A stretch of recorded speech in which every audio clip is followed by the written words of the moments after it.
FATF کے حوالے سے بات کر رہا ہوں جب اس وقت اس کی جو بل کا جو پیسج ہو رہا تھا. لہذا میں یہ کہنا چاہتا ہوں کہ یہ ہے وہ ایک شاندار درخشندہ مثال محنت، اتحاد، اتفاق اور قربانی کی، کہ جس کی بدولت آج پاکستان اللہ کے فضل سے گریل سے نکل آیا. آج یقیناً جو نوجوان نسل ہے، طالب علم جو ہیں، جو بے روزگار ہیں، پوچھتے کہ ہمیں روزگار کہاں سے ملے گا، جن کے سروں پر چھت نصیب نہیں اور ایک کمرے میں ایک کنبہ 10 افراد کا رہتا ہے. آپ جانتے ہیں وہ کس طرح رہتا ہوگا. وہ پوچھتے ہیں کہ ہمیں گھر کب ملے گا، مجھے دوائی کہاں سے ملے گی، مجھے تعلیم کہاں سے ملے گی، وظیفہ کہاں سے ملے گا. یہ وہ چھپتے ہوئے سوال ہیں جو آج قوم کے کروڑوں بچے اور بچیاں، بیمار، مفلس، غریب خاندان، بیوہ اور یتیماں، یتیم بچے یہ پوچھتے ہیں. اور یہ جلسوں اور جلوسوں اور بدتمیزی، گالی گلوچ اور قوم کو تقسیم کر دینے والی تقریروں سے یہ معاملہ حل نہیں ہوگا. یہ اسی طرح حل ہوگا جس طرح فاٹف اللہ تعالیٰ کے فضل و کرم سے بخوبی طور پر ہم نے حاصل کیا. جس طرح پاکستان ایک نیوکلیر طاقت بنا. بس یہی ایک راستہ ہے جس سے کہ میں سمجھتا ہوں آج دیکھیں کہ اب سردی کی آمد ہے. کروڑوں لوگ جو اس وقت سیلاب سے ان کو بہت بے پناہ نقصان پہنچا ہے، آج وہ کھلے آسمان کے نیچے بیٹھے ہیں. اور جہاں پر سردی اس وقت پہنچی ہے، برف پوش پہاڑوں پہ، کے پی میں، ادھر بلوچستان میں، وہاں پر ان کو اپنا ونٹر شیلٹرز مہیا کرنے ہیں، ہم نے خیمے دینے ہیں، ادویات دینی ہے، خوراک دینی ہے، کمبل دینے ہیں، گرم کپڑے دینے ہیں. کیا یہ دھرنوں سے ہوگا یا گالی گلوچ سے ہوگا یا عمل سے ہوگا اور خلوص اور اخلاص اور قربانی سے ہوگا؟ یہ میں سمجھتا ہوں کہ آج 75 سال بعد آپ یقین کر لیں کہ 75 سال بعد آج بھی ہم اسی چکر میں ہم پھنسے ہوئے ہیں کہ کس طرح لوگوں کو روزگار دینا ہے، ایک بیمار بچی کو دوائی کس طرح دینی ہے، ایک بیوہ اور یتیم کا سہارا کس طرح بننا ہے. یہ جو وہ قومیں جو آج آسمانوں سے باتیں کر رہی ہیں، یہ مراحل انہوں نے کبھی کے طے کر لیے. وہاں پر ایک سوشل ویلفیئر سسٹم ہے، چاہے آپ برطانیہ کی بات کر لیں، چاہے آپ سویڈن کی بات کر لیں، جہاں پر ان کو یہ غم نہیں کہ دوائی نہیں ملے گی تو موت واقع ہو جائے گی. یہ غم نہیں، چاہے وہ ایک فراش ہے یا ایک لارڈ ہے یا ایک کاروباری آدمی ہے یا ایک کلرک ہے، کہ اگر بچے میں وہ صلاحیت ہے تو وہ کیمبرج اور آکسفورڈ یونیورسٹی بھی جا سکتا ہے، وظیفہ بھی ملے گا. یہاں پر سفارش اور میرٹ کی دھجیاں بکھیرنے کے علاوہ آج تک ہم نے کام کیا ہے؟ تو میں یہ سمجھتا ہوں کہ یہ وہ معاملہ ہے. اب میں توشہ خانہ کے حوالے سے کچھ بات کرنا چاہوں گا کہ فیٹف کی تو پوری قوم میں خوشی کی لہر دوڑ گئی الحمدللہ، اور پوری قوم کو مبارک ہے. میرے قائد کے زمانے میں، نواز شریف کے زمانے میں پاکستان گرے لسٹ میں نہیں تھا. یہ آپ کے ذہن میں ہونا چاہیے. گرے لسٹ نکل آیا تھا، یہ دوبارہ ہم گرے لسٹ میں آئے. یہ میں ریکارڈ کی بات کر رہا ہوں. اور کل دوسری خبر جو آئی وہ توشہ خانہ میں عمران نیازی کے حوالے سے کہ وہ ایک سرٹیفائڈ، وہ ایک خائن ہے، سرٹیفائڈ چور ہے اور سرٹیفائڈ جھوٹا ہے. لیکن خدا کی قسم جس کے قبضے میں میری جان ہے اور ہم سب کی جان ہے، یہ کوئی خوشی کا لمحہ نہیں ہے، یہ ایک لمحہ فکریہ ہے. یہ ایک لمحہ ہے جس کے اوپر ہمیں اس مالک سے ہر وقت ہمیں توبہ کرنی چاہیے اور ڈرنا چاہیے. اور مجھ جیسے خطا کار ترین انسان کو تو ہر وقت اس رب ذوالجلال جس کی ایک عدالت میں ایک دم ہمیں پیش ہونا ہے، اس سے ہمیں معافی مانگنی چاہیے. یہ لمحہ ہے ایک فکر کا، یہ مقام عبرت ہے. مقام عبرت ہے کہ جو شخص کئی سال سے دن رات پوری قوم کے جو زوما ہیں میری بات چھوڑ دیں، کوئی بزرگ ہے، کوئی جوان ہے، کوئی بیٹی ہے، کوئی بہن ہے، کوئی نوجوان ہے، سب کو یہ چور ڈاکو میں ان کو چھوڑوں گا نہیں، یہ چور ڈاکو میں ان کو چھوڑوں گا نہیں، یہ چور ڈاکو میں ان کو چھوڑوں گا نہیں۔ آج میں نے نہیں، وہ چیف الیکشن کمشنر جن کے بارے میں عمران خان نیازی نے یہ فرمایا تھا کہ یہ بہت ایماندار آدمی ہے، بلکہ یہی نہیں کہا، انہوں نے بلکہ یہ کہا کہ میں ان کی امانت کی شاید قسم کھاتا ہوں، مجھے لفظ اچھی طرح یاد نہیں، لیکن اس طرح کی اس سے ملتی جلتی بات کی کہ یہ بہت ایماندار آدمی، بڑے قابل ہے، اور ان کی سلیکشن، ان کا نام عمران خان نیازی نے پرپوز کیا تھا، میں نے نہیں کیا تھا۔ اب بتائیے، اور وہی عمران نیازی جو کہتے تھے کہ اگر عدالت اس طرح کا فیصلہ، جب میاں نواز شریف صاحب کے خلاف وہ پاناما بمقابلہ اقامہ فیصلہ آیا تو کہا کہ اگر عدالت مجھے اس طرح کا فیصلہ دے تو میں تو سیاست چھوڑ کے میں گھر چلا جاؤں، میں ایک سیکنڈ نہ ٹھہروں، اور عدلیہ زندہ باد اور کیا کیا نعرے لگائے۔ اور اب پچھلے چند مہینوں اور ہفتوں سے عدلیہ کے بارے میں کیا گفتگو کی وہ آپ کے سامنے ہے۔ تو عمران نیازی کو اس چیف الیکشن کمشنر جس کو وہ کہتے تھے بہت دیانتدار آدمی ہیں، اور واقعی ان کی شہرت ایسی ہے، اس میں کوئی دو رائے نہیں۔ بہرحال ہم آگے چلتے ہیں کہ کرپٹ پریکٹسز کے نتیجے میں، یعنی اس کو کیا کہیں گے اردو میں،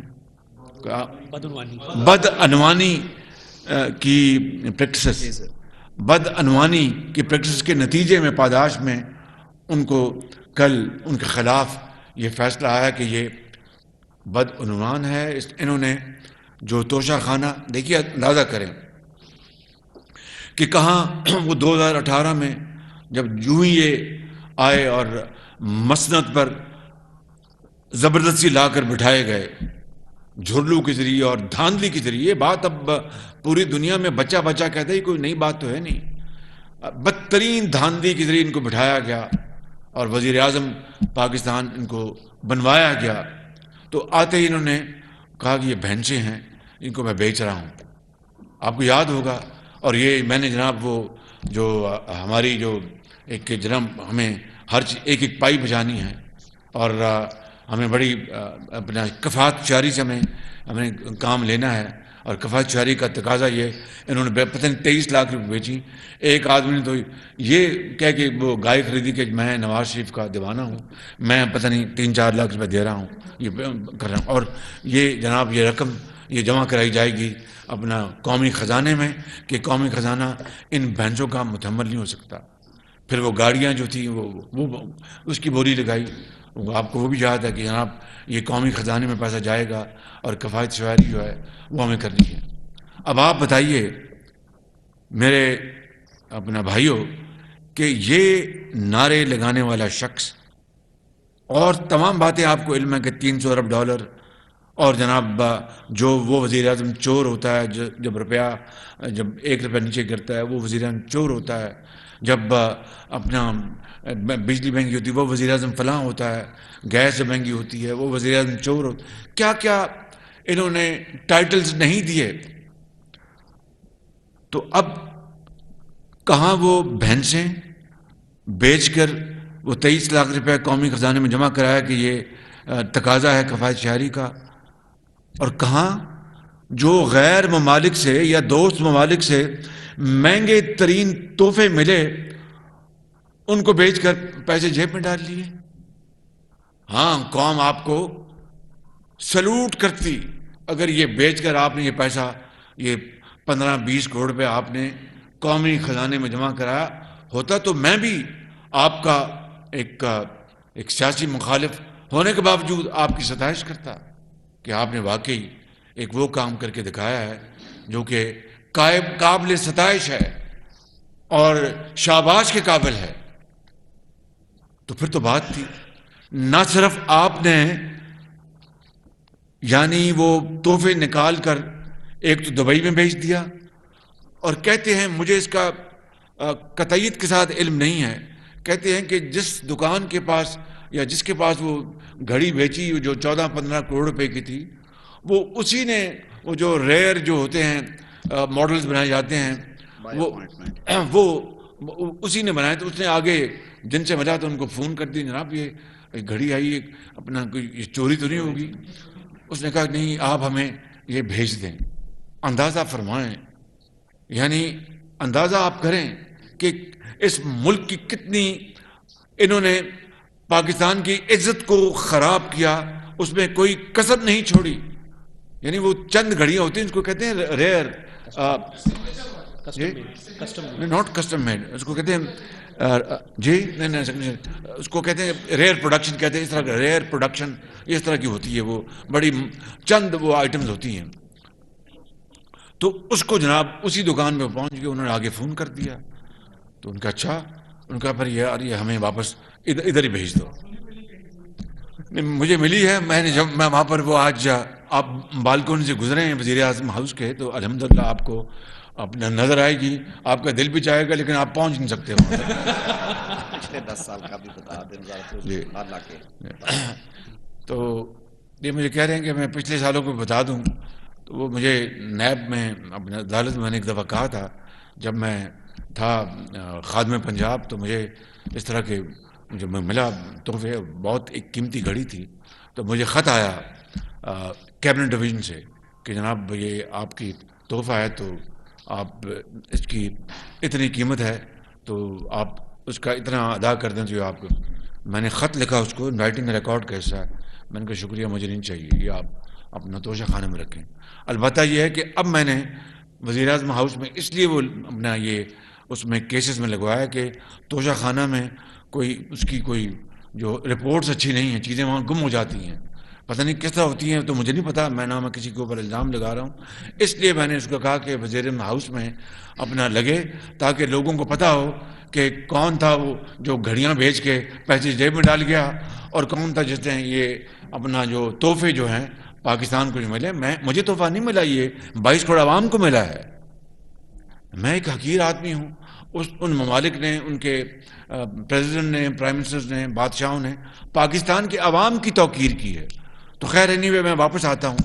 تو یہ تحفے انہوں نے, ایک تو وہ گھڑی, اور کچھ تحفے جو ہیں وہ اسلام آباد میں بیچ کے پیسے جیب میں ڈال لیے, اور باقی وہاں پر دے دی ان کی جو قیمت تھی ان کی توشہ خانے والوں کی. اب یہ ہے قصہ, یہاں سے سٹارٹ ہوتا ہے. یہ سننے بڑی امپورٹنٹ بات ہے.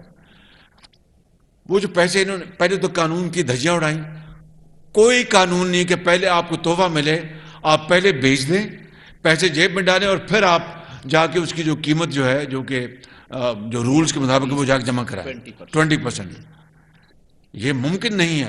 پہلے آپ جمع کرائیں گے, وہ قیمت کا تعین ہوگا, پھر آپ سے وہ قیمت وصول کریں گے, پھر آپ اپنے گھڑی جو ہے وہ اپنا بازو پہ لگائیں, بتائیں قوم کو کہ یہ مجھے فلاں ملک سے تحفہ ملا ہے. میں نے یہ آج تک نہیں سنا کہ گھڑی بیچ دی اور پیسے جیب میں ڈال دیے. تو اس سے بدترین, دیکھیں بڑی سنجیدہ بات ہے کہ پاکستان کی بدنامی ہوئی ہے.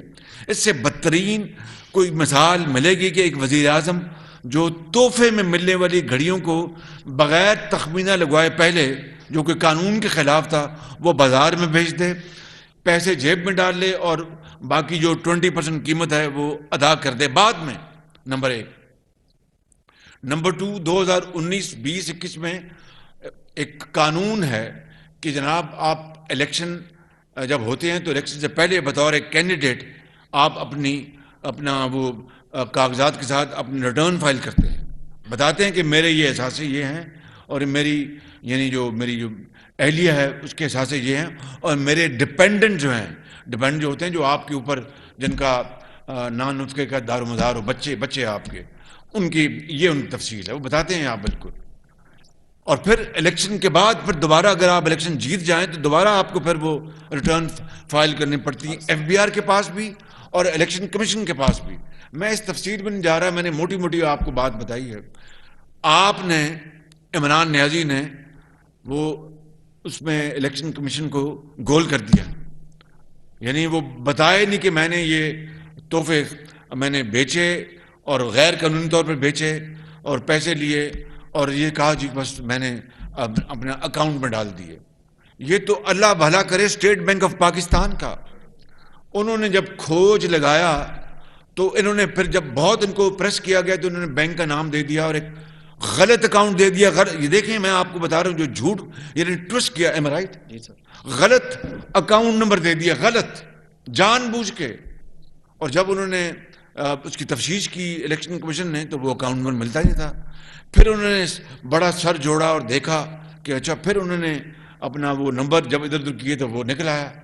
اور وہ جو رقم تھی اس میں ان کا اس ٹرانزیکشن یعنی یہ گھڑیاں بیچنے خریدنے کا تعلق کوئی نہیں تھا.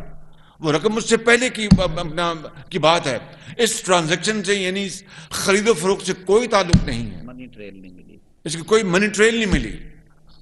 تو یہ خائن, چور, خائن, جھوٹا اور دغاباز, یہ تمام جو جرائم ان کے اوپر اس کیس کے اوپر ان کے اوپر پوری طرح پوری آب و تاب سے لاگو ہوتے ہیں.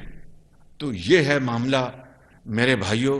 جس شخص نے 22 کروڑ عوام کو کئی سالوں سے یعنی چور ڈاکو یعنی کا ایک تانا دیے رکھا, الزامات لگائے. اب میں آپ کو یہ بتانا چاہتا ہوں, یہ بات بڑے امپورٹنٹ ہے, پھر آپ کا سوال ہوگا, اور وہ یہ ہے عمران نیازی.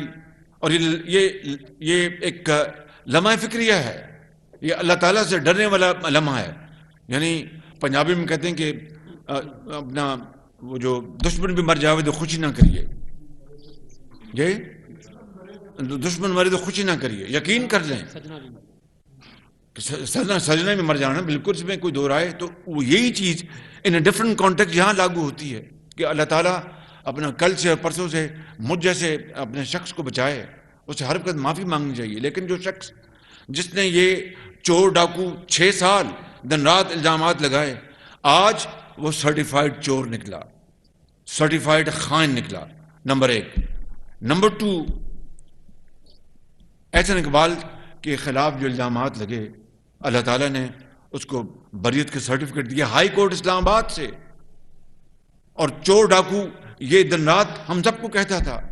میری بھتیجی مریم نواز کو کیا کیا اپنا وہ لفظ منہ پر نہیں آ سکتے کسی کی بیٹی اور بہن کے بارے میں, ان کو کیا کہا, اس کو بھی اللہ تعالیٰ نے اسلام آباد کی ہائی کورٹ سے اللہ تعالیٰ نے بریت عطا فرمائی. اور کوئی نیب کے جو امینڈڈ لاز کے مطابق نہیں, وہ پرانے لاز کے مطابق میرٹ کے اوپر. میں اپنی بات نہیں کرتا, لیکن ایک بات ضرور کروں گا کہ جو کیس ایف آئی اے میں میرے خلاف انہوں نے اور ان کے جو شہزاد اکبر تھے, وہی پلندہ انہوں نے نیشنل کرائم ایجنسی لندن کو 2019 میں بھیجا تھا, اور 2 سال اس کے اوپر تحقیق ہوئی. 2 سال اس میں کوئی کسی کو اپنا ڈاؤٹ نہیں ہونا چاہیے. 2 سال تحقیق ہوئی. مجھے نوٹسز آئے کہ آپ فلانے بینک کو کہیں. جب میں ضلع وطنی میں تھا تو میں 8 سال باہر رہا, میں کچھ سال جدہ میں, کچھ سال 1 سال امریکہ میں. جب میرا کینسر کا مرض کا علاج ہوا پھر میں لندن آ گیا, تو وہاں پر ظاہر ہے کہ میں نے کئی مرتبہ کہا کہ میں نے اپنا روزگار کمانا تھا. ملکہ برطانیہ کا ان کی جو مہمان نوازی تو میں نے اختیار نہیں کرنی تھی, تو میں نے وہاں پر اپنا کاروبار کیا اور ہر چیز ڈکلیئرڈ تھی.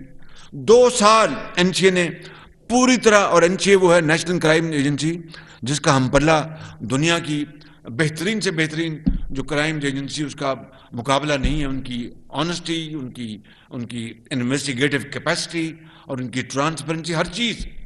اور بالآخر لندن کی کورٹ میں انہوں نے یہ داخل کروایا کہ ہمیں اس میں سے کچھ نہیں ملا اور ہم اس کیس کو ڈراپ کر رہے ہیں. تو یہ کیس جو ہے لندن کی کورٹ کا ہے, اور وہ اللہ تعالیٰ نے اس مالک کے فضل و کرم سے, اس مالک نے یہ مجھ ناچیز پر رحم کیا. تو اس کی طرف سے پوری کوشش تھی کہ مجھے وہاں پر منی لانڈرر یا پاکستان کی جو وسائل ان کی کرپشن دکھا دے. لیکن مجھے سرٹیفکیٹ ملا دنیا کی اس عدالت اور ایجنسی سے, شاہکار دنیا کی مانی میں عدالت سے اور ایجنسی سے, کہ میرے خلاف کچھ نہیں نکلا. اس اللہ کا جتنا میں شکر ادا کروں کم ہے. وہی case F I A court Lahore نے فیصلہ کیا. ان کی جو ہمشیرہ ہے اس کو این آر او انہوں نے دیا, ایف بی آر نے. اور وہ جو اسی طرح یہی چیز جو عمران خان نے کی کہ مس ڈکلیریشن اور جھوٹ بولا, انہوں نے بھی مس ڈکلیریشن کئی سال انہوں نے اپنے احساسات سے باہر کے انہوں نے ڈکلیئر نہیں کیے تھے. اور وہ شوکت خانم کے بورڈ کے ڈائریکٹر ہیں, رہی ہیں, نمل یونیورسٹی کے بورڈ کی ڈائریکٹر رہی ہیں ان کی ہمچیرہ صاحبہ, اور ان کو NRO دلوایا انہوں نے. ایک دفعہ رات کو انہوں نے آ کے کہا, آپ کو یاد ہوگا, یہ میں چینی اور جو گندم کی سکینڈل ہے میں چھوڑوں گا نہیں, کمیشن بنا دیا ہے اور اس میں ساری ایجنسیز ہیں. وہ کمیشن کہاں ہے آج تک, اس کی کدھر اس کی رپورٹ؟ ایک دفعہ رات کو 12 بجے آ گئے کہ جو قرضے لیے ہیں پچھلی حکومتوں نے, میں نے کمیشن بنا دیا اور تمام ایجنسیز ISI IB پتہ نہیں کون کون اس میں, اور یہ میں پوری قوم کو دکھاؤں گا. وہ کدھر گئی وہ رپورٹ؟ بھئی ہم کو فرشتے نہیں ہیں, ہم سے بہت غلطیاں ہوئیں, اور لیکن دن رات جھوٹ بولنا, دن رات قوم کو یعنی ریاست مدینہ کا اس کا تذکرہ کرنا, اور یعنی عالم یہ ہے کہ اپنا کردار یہ کہ آپ سرٹیفائڈ چور نکلے ہیں, خائن نکلے ہیں. تو میں سمجھتا ہوں کہ یہ وہ چیزیں ہیں میرے بھائیوں جو آج میں آپ کے سامنے میں لانا چاہتا تھا. اور میں آج پھر کل جو فیصلہ آیا ہے, میری اس بات کو دوبارہ اللہ تعالیٰ نے اس کی شرم رکھی جب میں کہتا تھا یہ نیب نیازی گٹھ جوڑ ہے. نیب نیازی گٹھ جوڑ, ایک خاتون, مجبور خاتون کو اس کو محبوس کیا, اس کو وزیر اعظم ہاؤس میں رکھا اور چیئرمین نیب کو بلیک میل کیے رکھا تاکہ وہ پشاور کا BRT وہ کیس نہ سامنے آ جائے, بلین ٹری کا سکینڈل وہ سامنے نہ آ جائے, اور جو دوسرے اپنے لوگوں کو انہوں نے جو بے پناہ جو نوازا وہ چیز سامنے نہ آ جائے, ہیلی کاپٹر کا کیس سامنے نہ آ جائے, میں کس وہ جو معلم جبہ کا کیس وہ سامنے نہ آ جائے. ہائی کورٹوں سے, سپریم کورٹوں سے سٹے آرڈر لیے, اپنے کیسوں کے خلاف سٹے آرڈر لیے, حکومت میں بیٹھے ہوئے, اور تانے دینا, اور پھر ریٹائرڈ ججوں کو آرڈننس کے ذریعے اپنا قائم اپنا رکھنے کے لیے, نیب کورٹ رکھنے کے لیے ریٹائرڈ ججز, تاکہ ان کے جس طرح اس خاتون کو مجبور کیا اس طرح ان کو مجبور کر کے اپنی مرضی کا ریٹائرڈ جج لگا کے کہ بھئی ان کے خلاف فیصلے دو. تو قدرت کا نظام اپنا ہے, اس کی لاٹھی بے آواز, اس سے ڈرنا چاہیے, اس سے رحم مانگنا چاہیے. جی سلمان غنی صاحب. آپ نے ایک بہت اچھی بات کی ہے کہ مجھے الیکشن کمیشن سے جو عمران خان صاحب کی نااہلی ہوئی ہے, آپ نے کہا کہ مجھے اس پہ افسوس ہوا ہے.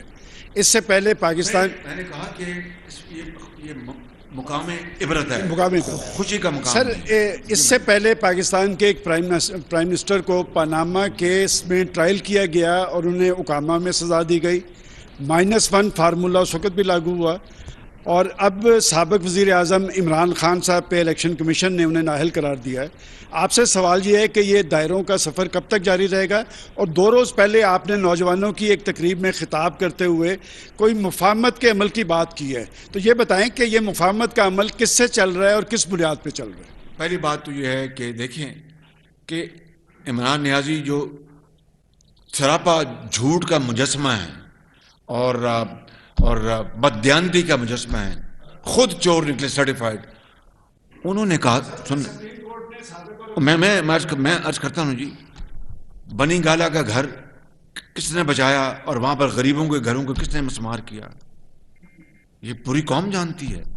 یعنی وہ گھر جو تھا بغیر اجازت کے بنی گالا کا بنایا گیا تھا محل, اس کو عمران خان نے اس کو بچوا لیا اور غریبوں کے گھروں کو ڈھیر کر دیا. اندازہ کریں, اور پھر ریاست مدینہ کی بات کرنی, اور پھر وہاں پر رائے ونڈ پہنچ گیا کہ ان کے میری والدہ کے جو گھر ہے ان سب کو مسمار کر دیا جائے. یہ ہے یعنی انتقام کی وہ ایک آگ, اس کے دن رات وہ جس میں جلتا تھا. تو آپ کے سوال کا جواب یہ ہے کہ اب عمران نیازی کے حواریوں نے کہا ہے نا کہ جناب یہ فیصلہ نواز شریف نے اپنا لکھوایا ہے, تو وہ پھر نواز شریف کے خلاف اقامہ سے پاناما سے اقامہ وہ پھر عمران نیازی نے لکھوایا تھا. اس کے بعد کوئی بات باقی رہ جاتی ہے؟ اور رہی بات مفاہمت کی, میں نے اسمبلی میں کہا تھا, ایک مرتبہ نہیں ایک سے زیادہ مرتبہ, آئیں چارٹر آف اکانومی کریں, پایا حکارت سے اس کو ٹکرا دیا گیا, ایک مرتبہ نہیں کئی مرتبہ, اور اس کے بدلے میں یہ NRO مانگتے ہیں. یہ NRO ہے, یہ ڈاکو, یہ چور ہیں. خدا سے ڈرنا چاہیے, یہ مقام عبرت ہے. ارسلان رفیق بٹی صاحب. یہ صاحب میرے 2 معصوم سوال ہیں جی. ایک تو یہ ہے جی کہ کیا ملک میں 28 نومبر کے بعد پولیٹیکل سٹیبلٹی 28 نومبر کے بعد کیا ملک میں بہتر پولیٹیکل سٹیبلٹی آ جائے گی؟ اور دوسری بات کہ گندم کا معاملہ چل رہا ہے جی, وہ ابھی تک مسئلہ حل نہیں ہو رہا. پنجاب وفاق پہ الزام لگا رہا ہے اور وفاق جو ہے وہ شاید کر نہیں رہا یا کرنا نہیں چاہ رہا, اس کا بتا دیجیے. جی شکریہ. 28 نومبر سے کیا مطلب آپ کا؟ نومبر کے بعد کیا بہتر پولیٹیکل سٹیبلٹی آ جائے گی پاکستان کے اندر جو کہ ابھی نظر نہیں آ رہی؟ یہ ایک آئینی معاملہ ہے. یہ ایک روٹین کی بات ہے کہ جب آرمی چیف جو بھی اپنی مدت پوری کرتے ہیں تو حکومت وقت کا آئینی اختیار ہے کہ وہ اس پروسیس کو کمپلیٹ کر کے جو بھی ہے ان کے پاس پینل آتا ہے, پینل دیکھ کے پھر وہ اپوائنٹمنٹ ہو جاتی ہے. تو اس میں انشاءاللہ یہ ایک قانونی معاملہ ہے, اس میں کوئی کبات نہیں ہے. البتہ انسٹیبلٹی, سیاسی انسٹیبلٹی لانے کے لیے عمران خان سرتوڑ کوشش کرتے رہے اور کر رہے ہیں. کل بھی انہوں نے گراؤ جلاؤ اور کہا, جب دیکھا کہ اپنا معاملہ خراب ہے تو وہ جو کہا کہ وہ انہوں نے کال واپس لے لی. اور اس لیے واپس لی کہ ان کو پتہ لگ گیا کہ بھائی جو میں نے اپیل کی ہے, جو کوشش کر رہا تھا کہ یہاں پر اپنا گراؤ جلاؤ اور لانگ مارچز لوگ نکلے ہیں, وہ جب ایک سرٹیفائڈ چور وہ بن گئے, سرٹیفائڈ, تو ان کے جو عوام نے, ان کے جو فالوورز دیکھ لیا کہ بھئی اب کس منہ سے سرٹیفائڈ چور کے ساتھ جائیں گے. وہ بالکل گندم کی بات یہ ہے, دیکھیں بات یہ ہے, گندم وفاق نے باقاعدہ پوری طرح جب پچھلی حکومت کی فاش بلنڈرز کی بنا پر کہ انہوں نے کھاد ٹائم پہ نہیں دی تھی تو گندم کم ہوئی تھی, تو ہم نے تخمینہ لگا کے گندم امپورٹ کی ہے اور مزید کی جا رہی ہے. اب جب یہ سیلاب آئے ہیں تو سیلاب کے نتیجے میں خدشہ یہ ہے کہ شاید ٹائم پر بجائی نہ ہو اور گندم کی پیداوار پوری نہ ہو. اس کو بھی ہم کیٹر فور کر رہے ہیں اور صوبوں کے پورے سٹاکس دے کے مشاورت کے ساتھ ہم نے یہ فیصلے کیے. عمر اسلم, نہیں, یہ فیڈرل گورنمنٹ کا یہ ثوابدید ہے کہ وہ کامرس کے تمام معاملات فیڈرل گورنمنٹ کرتی ہے, تو امپورٹ ہم نے کرنی. میں نے یہ کہا, یہ نہیں کہا کہ گندم امپورٹ ہو رہی ہے اور کر رہے ہیں. ان کا مطالبہ تھا کہ پرائیویٹ سیکٹر کو دیا جائے. کیا میں پرائیویٹ سیکٹر بہت اچھا کام کرتا ہے, لیکن کسی ایک شخص جو کہ نیت خراب ہو کسی اپنا امپورٹر کی, اور وہ جناب لیٹ سے قیمت جو ہے $350 پر ٹن ہے, وہ کہے جناب آپ تم 370 لگا لو, $20 مجھے باہر دے دینا, اور پھر وہ 370 ڈکلیئر کر کے تو یہاں بھیج دے اور غریب آدمی کے اوپر اور مزید بوجھ پڑے, تو آپ برا بھلا کس کو کہیں گے, مجھے یا اس امپورٹر کو؟ میں نے ابھی تک جو گندم منگائی ہے, میں ایک خطا کار انسان ہوں. ہر سودے میں اللہ تعالیٰ کے فضل و کرم سے کروڑوں روپے ہم نے جو سب سے کم بولی دینے والے جو اپنا جو بڈر تھا اس سے بھی کم کروائے ہیں, ایک ٹیم ورک کے ذریعے, جس میں منسٹر آف کامرس ہے, جس میں ہمارے منسٹر آف انڈسٹریز ہیں, سیکرٹری انڈسٹریز کامرس ہیں, فوڈ سیکورٹی ہے, فائنانس ہے, سب نے مل کے. مگر میں نے کہا کہ یہ آپ جب قیمت اوارڈ کریں گے مجھ سے پوچھیں گے. اللہ تعالیٰ کو کوئی نظام ایسا ہے کہ ہر مرتبہ لوس بڈر سے, کم بولی دینے والے سے مزید کم کروایا, رب نے مدد کی. تو میں اپنا کیوں دے دوں پرائیویٹ سیکٹر کے حوالے کر دوں, جو کہ یہ سارے کام خدا نخواستہ ہو سکتے ہیں ہمارے ڈالر اڑ جائیں, یہ قیمت مہنگی, میں یہی کام نہیں ہونے دوں گا. جس طرح چینی کی میں نے ایکسپورٹ میں پابندی لگا رکھی ہے, حالانکہ ڈالر آ سکتے ہیں, لیکن میں چینی کی ایکسپورٹ الاؤ کر دوں اور یہاں پر خدا نخواستہ چینی 8 آنے بھی بڑھ جائے, تو میں کس کو جواب دوں گا؟ ہاں, جب مجھے یہ پتہ چلے گا کہ چینی کے وافر سٹاکس ہیں تو پھر انشاءاللہ پوری کابینہ کی مشاورت سے ہم فیصلہ کریں گے انشاءاللہ. شہباز صاحب, ابھی اگر ہم بات کریں تو فیٹف سے جو گرے لسٹ سے نام نکالا گیا پاکستان کا, یقیناً یہ جو ہے وہ حکومت کی بہت بڑی کامیابی ہے اور اس کا سب پاکستان کو فائدہ ہوگا. لیکن آپ پر عمران خان جو ہے وہ الزام لگاتے رہے منی لانڈرنگ کا. 2 دفعہ آپ جیل بھی گئے, جبکہ حمزہ شہباز بھی 2.25 سال سے زائد جیل میں رہے. اس پر کیا کہیں گے, جبکہ کچھ دن قبل جو عدالت میں فیصلہ آیا ہے اس میں آپ کی بریت ہوئی ہے. دوسرا ایک اور کویسچن ہے کہ مہنگائی سے عوام بڑی پریشان ہے, اس کے حل کے حوالے سے بھی عوام کے لیے کوئی خوشخبری سنا دیں. دیکھیے بات یہ ہے کہ الحمدللہ جب سے ڈار صاحب آئے ہیں, اللہ کا کرم ہے کہ 10, 12, 15 روپے ڈالر نیچے گیا ہے. ایک بات.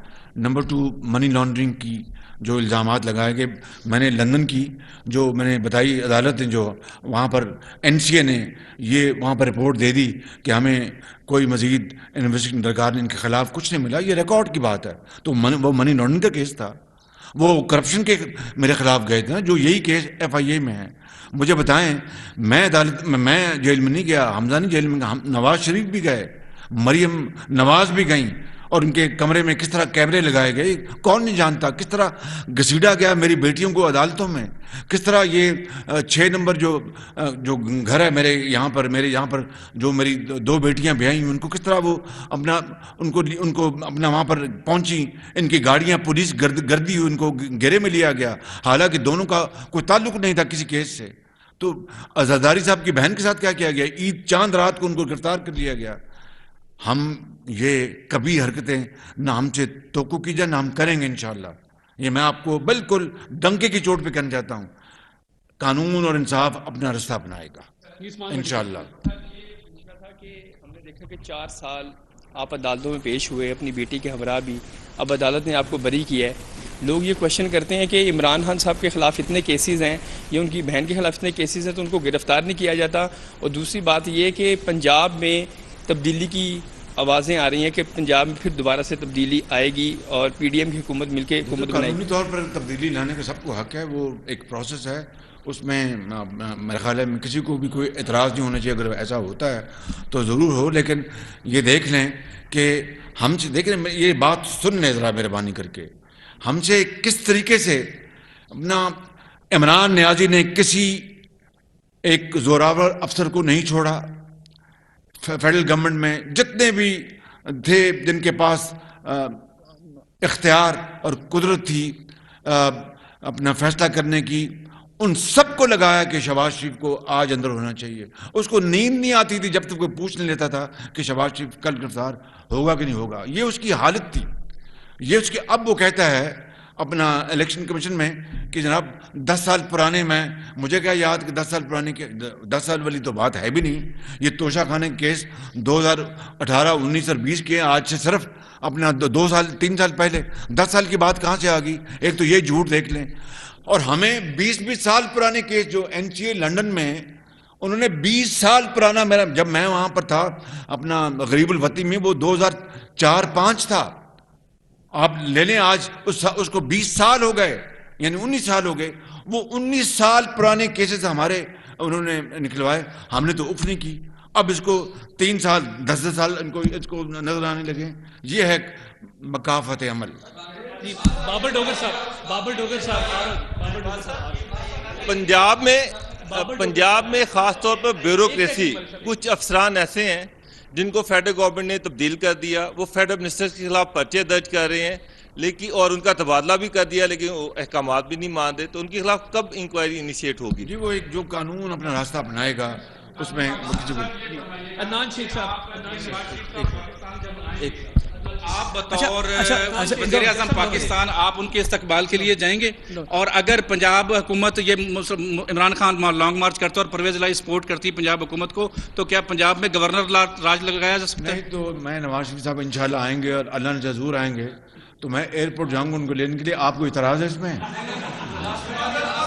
شہباز صاحب یہ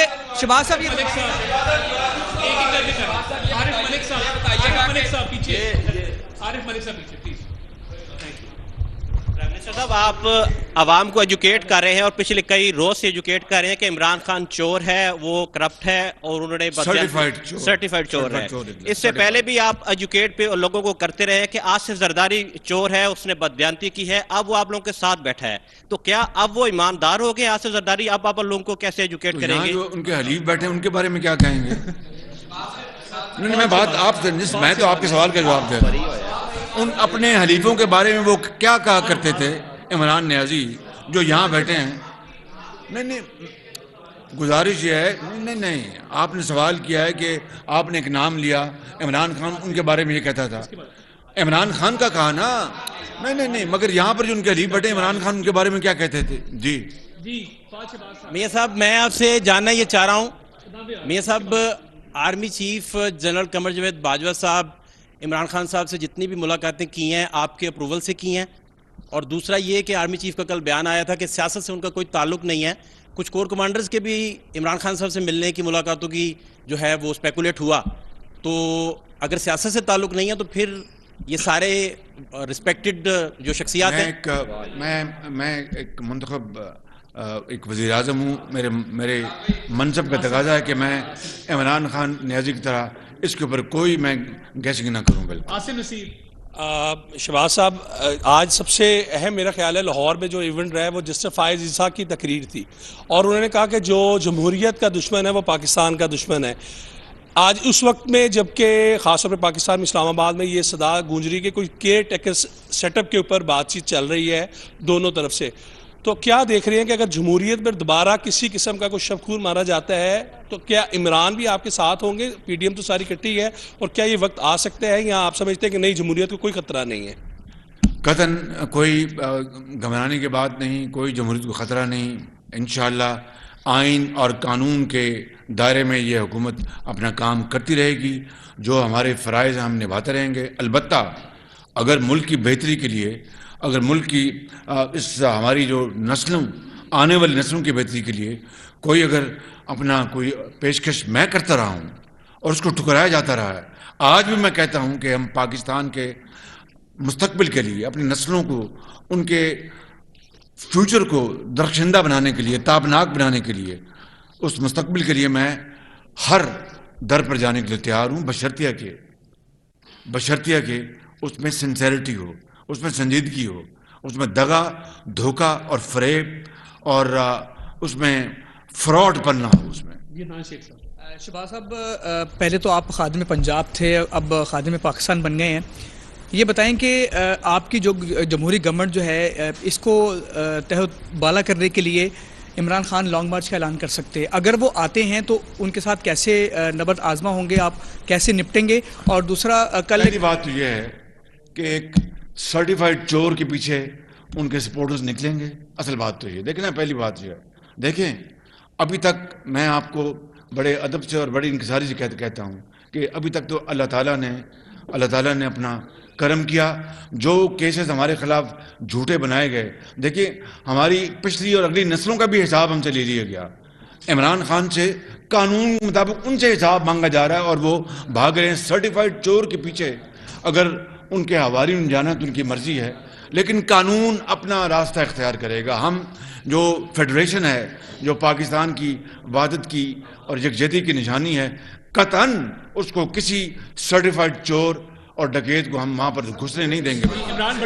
شہباز صاحب، میرا سوال یہ ہے، نکلنے کے بعد کیا پاکستان کی ایکسپورٹ بڑھے گی؟ اور یہ جو پاکستان کی معیشت کی آج کی صورتحال ہے، کیا معیشت کی بحالی اور ترقی کا عمل جو ہے وہ قابل عمل ہو سکے گا؟ جی، ہم اس کے لیے پوری طرح کوشش ہیں. دیکھیں، مشکلات بہت بڑی ہیں، چیلنجز بہت بڑے ہیں، کوئی شک نہیں. ہم نے جن حالات میں یہ اقتدار سنبھالا ہے، یقین کریں کہ یہ کانٹوں کی مالا ہے. لیکن میں پھر آپ کو بلا خوف تردید کہتا ہوں کہ نواز شریف صاحب نے، میں نے، میری پارٹی نے اور تمام مخلوط حکومت کے زعماء نے، انہوں نے اپنا جو سیاسی جو اثاثہ ہے اس کو داؤ پہ لگایا ہے، ریاست کو بچانے کے لیے سیاست کو قربان کیا. اور میں کئی مرتبہ کہہ چکا ہوں، آج پھر کہتا ہوں کہ خدا کی قسم پاکستان کی بقا اور بہتری کے لیے مجھے اپنی جان کی ہر چیز کی قربانی دینی پڑے تو یہ کوئی قربانی نہیں. شہباز صاحب یہ بتائیے گا کہ الیکشن کمیشن نے جو فیصلہ دیا، یہ فیصلہ 19 ستمبر کو کر لیا گیا تھا عمران خان کو نہل کرنے کا، اور اسے محفوظ کر لیا گیا. جبکہ اس کے بعد الیکشن کمیشن نے 16 اکتوبر کو الیکشن کروائے، عمران خان جیتا. جب جیت گئے، عمران خان کا بیانیہ لوگوں نے اس کو آپ کا سوال سمجھو. ہم نے جو سیٹیں اس دفعہ جو ہماری گئی ہیں وہ ہم نے 2018 کے الیکشن میں جیتی تھی، وہ ہماری ہاری ہوئی سیٹیں تھیں جو اس وقت بھی ہاری ہیں ہم نے. یہ ہے کہ جو پیسہ ضائع ہوا عوام کا، کیونکہ آپ عوام کے پیسے کے امین ہیں پائی کے، جو 16 اکتوبر کو الیکشن کروا کے الیکشن کمیشن نے پیسہ ضائع کیا، الیکشن کمیشن سے آپ جواب دہی کریں گے، بلائیں گے کہ آپ نے 19 ستمبر کو تو نہل کر دیا تھا عمران خان کو؟ وہ ایک خود مختار ادارہ ہے، اس کو میں کس طرح بلا سکتا ہوں اور پوچھ سکتا ہوں؟ آئین میں لکھا یہ کیا بات کر رہے ہیں؟ حنیف قمر ہوں، سچ ٹی وی سے. آپ کو بہت مبارک، فیٹف پہ آپ کامیابی سمیٹ کے آئے ہیں. لیکن جس ملک میں اور معاشرے میں جزا اور سزا کا عمل رک جائے وہ بھی پرابلم ہوتی ہے. فیٹف میں لانے والے کون تھے پاکستان کو؟ فیٹف کی جو گرے لسٹ تھی اس کے کچھ ذمہ داروں کا تعین آپ کریں گے، کوئی کمیشن بنائیں گے، کوئی انکوائری ہوگی کہ ان لوگوں کا بھی محاسبہ ہو جنہوں نے فیٹف میں ڈالا پاکستان کو اس گرے لسٹ میں؟ یہ آپ کا ایک بڑا ایک صائب سوال ہے، سنجیدہ سوال ہے، اس کا جواب بالکل آنا چاہیے. لیکن میں سمجھتا ہوں کہ ہمیں اب آگے دیکھنا چاہیے اور ماضی سے سبق حاصل کرنا چاہیے. رمید صاحب پرائم منسٹر صاحب ایک تو بہت شکریہ ہمیں اپرچونٹی دینے کے لیے سوال جواب کی. سوال سر یہ ہے آپ سے کہ politics is a game of perception. Perception میں جب عمران خان کے اوپر یہ پرسیپشن بنائی جاتی ہے یہ آٹا چور ہیں, چینی چور ہیں, گیس چور ہیں, تیل چور ہیں, لیکن جب ان پہ سزا ہوتی ہے سزا کے لیے گھڑی, کفلنگ اور موبائل, تو how do you think it would pan out with P M L N voters کہ آپ الزام اتنے بڑے لگے عمران خان کے اوپر لیکن جس چیز پہ وہ ڈسکوالیفائی ہوئے وہ گھڑیاں تھیں, وہ موبائل, وہ کیا کہتے ہیں. نہیں میری بات سنیں, وہ گھڑی جو ہے گھڑیاں وہ 15 کروڑ روپے کی ہیں, 15,000 یا 15, بات سن لینا جی, 15,000 یا 15 لاکھ کی نہیں ہے. اور ابھی جو 50 ارب روپے کا جو سب سے بڑا فراڈ ہوا ہے, یہ کابینہ نے وہ لفافہ, بند لفافہ, اس کے اوپر فیصلہ دے دیا کہ ہاں جی ہمیں یہ منظور ہے. بند لفافے میں کچھ بھی ہو سکتا تھا. میری بات سن لیں, آپ نے سوال کیا اس کا جواب دے رہا ہوں. بند لفافے میں کچھ بھی ہو سکتا تھا. خدا نہ خواستہ پاکستان کے جو نیوکلیر طاقت کا اگر وہ اپنا فیصلہ ہوتا تو کیا کابینہ وہ فیصلہ کرتی بغیر دیکھے؟ پاکستان کو اپنا کشمیر کو خدا نہ خواستہ اللہ نہ کرے میرے منہ میں خاک بیچ دینے کا فیصلہ ہوتا, کیا وہ کابینہ وہ اپنا کا فیصلہ تھا؟ بند لفافہ. وہ پیسہ این سی اے نے, یہی این سی اے جس نے اپنا 2 سال میری تحقیق کی اور اس پیسے کو سپریم کورٹ کے ایک اکاؤنٹ میں بھیج دیا گیا. اگر میرے خلاف 190 ملین پاؤنڈ تو 50 ارب بنتا ہے, 19 پاؤنڈ بھی میرے خلاف این سی اے ڈھونڈتی تو یہ کیا میرا یہ پیسہ سپریم کورٹ کے اکاؤنٹ میں میرے بھیجتے؟ اس سے بڑا کوئی فراڈ قوم کے ساتھ ہو سکتا ہے؟ شہباز صاحب یہ بتائیے گا کہ پچھلے دنوں عمران نیازی نے ایک پریس کانفرنس میں کہا کہ میں چاہتا ہوں اس ملک میں عام انتخابات ہوں, لیکن میاں نواز شریف نہیں عام انتخابات ہونے دے رہے. اس حوالے سے انہوں نے ایک الزام لگایا تھا. تو کیا میاں نواز شریف کے اوپر ابھی سارا معاملہ چل رہے ہیں؟ عام انتخاب قانون آئین کے مطابق ابھی 11 مہینے دور ہیں. وہ ہماری سٹنگ گورنمنٹ کی ثوابدید ہوتی ہے کہ جب بھی وہ الیکشن کرانا چاہے. ہمارا کوئی ارادہ نہیں ہے کہ ہم الیکشن میں جائیں جب تک کہ یہ معیشت ٹھیک نہیں ہوتی. 11 مہینے ڈٹ کے کام کریں گے, جب مدد ہوگی تو الیکشن ہوں گے انشاءاللہ. میاں صاحب حال ہی میں الیکشن ہوا, آپ کی جماعت نشستیں ہار گئی. آپ نے کہا ہم نے کمپین نہیں چلائی, پیپل پارٹی نے 2 نشستیں جیت لیں. عمران خان اگر سرٹیفائیڈ چور ہے تو اس کا بیانیہ مضبوط کیوں ہے؟ نمبر 1. ایک منٹ سر. دوسرا, اگر ان حالات میں 2, 4, 6 مہینے میں الیکشن ہو جاتے ہیں, آپ کی جماعت کیسے کتنی نشستیں حاصل کرے گی؟ دیکھیے بات یہ ہے, وہ تو اللہ جانتا, میں کوئی ولی نہیں ہوں کہ میں نشستیں بتاؤں. ہٹلر کا بھی بیانیہ بڑا مضبوط تھا, ہٹلر کا, اور اس نے جرمنی کا, اسے اینٹ سے اینٹ بج گئی, آدھا ملک چلا گیا, جس کو 65 سال بعد بڑی محنت سے جرمن قوم نے اور اپنی دن رات محنت کر کے اس کو واپس لیا اپنی, جب وہ دوبارہ 60 سال بعد اس قابل ہوئی. تو عمران اور ہٹلر کا یہ مقابلہ ہے. میاں صاحب آپ بڑی کوشش کر رہے ہیں ملک کے لیے. سب سے پہلے تو یہ ہے کہ یہ کیا پاک بھارت جو ہے یہ ہم ہمسائے بھی ہیں, تو کیا مستقبل میں کوئی ایسا پلان ہے کہ ہماری آپس میں تجارت ہو جس سے ہماری معیشت مضبوط ہو؟ دوسرا جو سب سے بڑا ایشو ہے پنجاب میں اس وقت, لوگ بجلی کی قیمتوں سے بہت تنگ ہیں.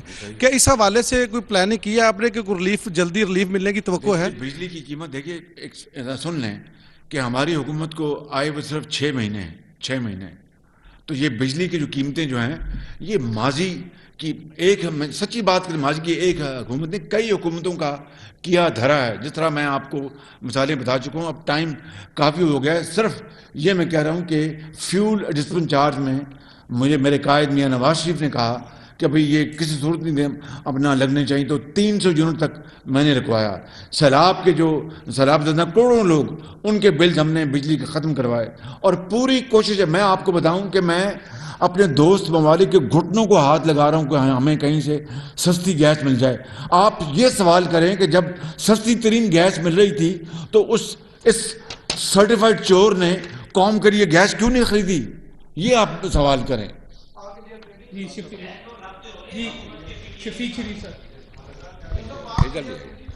جی میں پاکستان ہندوستان کے تعلقات کو بحال کرانے کے لیے پوری طرح میں سہمت ہوں. میرے قائد بھی سہمت ہیں, لیکن جب تک کہ جو الجھے ہوئے مسائل ہیں جس کے اوپر کشمیریوں نے اپنا ہزاروں لاکھوں کشمیریوں نے قربانیاں دی ہیں اور کشمیر کی وادی ان کے خون سے اپنا سرخ ہو گئی ہے, جب تک ہندوستان اس کے اوپر سنجیدگی کے ساتھ اور پورے دل جمی کے ساتھ نہیں آتا حل کرنے کے لیے اس وقت تک میں سمجھتا ہوں کہ بڑا مشکل ہے، لیکن یہ مودی صاحب کو چاہیے کہ یہ بچائیں اپنے نوجوان نسل کو، مستقبل کو، اور پاکستان میں بھی ہم اپنے مستقبل کو بچائیں، غربت کو ختم کریں اور یہ ہتھیار خریدنا کم کریں اور ملک کے لیے تعلیم اور علاج کو عام کریں. یہ تبھی ہوگا کہ جب تک یہ مسائل حل نہ ہو جائے. میاں صاحب یہ فرما دیں کہ آپ قوم کا ایک ایک روپیہ بچانے کا ہمیشہ نعرہ لگاتے رہے ہیں، لیکن اس وقت وفاقی کابینہ کے اندر ایک فوج اکٹھی کی آپ نے وفاقی وزراء کی، جن میں سے 1 درجن ایسے ہیں جن کے پاس کوئی محکمہ بھی نہیں ہے.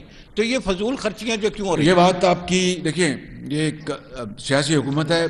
جہاں تک پاکستان کے محدود وسائل کا تعلق ہے، میں ایک ہی بات آپ کو بتا رہا ہوں، ایک ہی بات، کہ گندم کی مد میں ہم نے الحمدللہ اربوں روپے بچائے ہیں، سب سے کم بولی لگانے والے سے. اس کی تو آپ ذکر نہیں کرتے. اور یہ جو اگر ہم نے رکھے ہیں اپنا کابینہ کا سائز بڑا ہوگی، تو ان کا جو سرٹیفائڈ چور ہے اس کی جو تھی حکومت وہ چھوٹی تھی.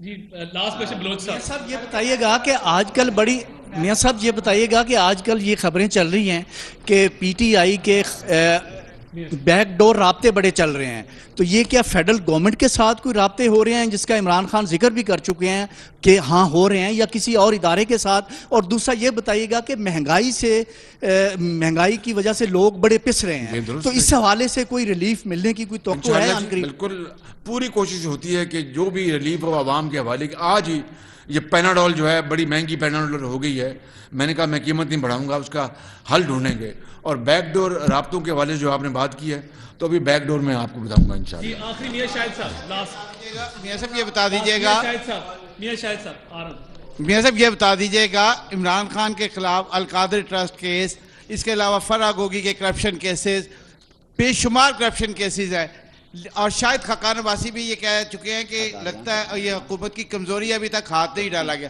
کس چیز کا آپ کو انتظار ہے؟ کیوں جو ہے وہ اس کو قانونی کارروائی نہیں کی جاتی؟ میں عمران خان نہیں ہوں کہ میں بلا کے دن رات بڑے افسروں کو کہوں کہ پکڑو شہباز شریف کو اندر کرو، مریم نواز کو گرفتار کرو، ان کے گھروں میں اب جا کے ان کو گھیراؤ کر لو. یہ ادارے ہیں، اداروں کا کام ہے کہ وہ قانون کے مطابق، جس طرح آپ نے الیکشن کمیشن کا دیکھا، جس طرح فارن فنڈنگ کا دیکھا. اب دیکھیے کہ عمران خان کا پیٹ کب رجے گا. یہی بات کرتے ہیں 20 کروڑ روپے کی اپنے ہیرے جو ہیں، جواہرات، گھڑیاں، وہ جیب میں ڈال لیں. وہ ووٹن کرکٹ کلب ہے، اس کا خیراتی پیسہ وہ جیب میں ڈال لیا. وہ طارق شفیع سے لے کے وہ چائے پلانے والا، ان کے ناموں میں جو اربوں روپے منگوائے فنڈز، وہ کھا گئے. تو آج اس کے بعد اگر یہ قوم پھر بھی فیصلہ کرتی ہے تو قوم کی مرضی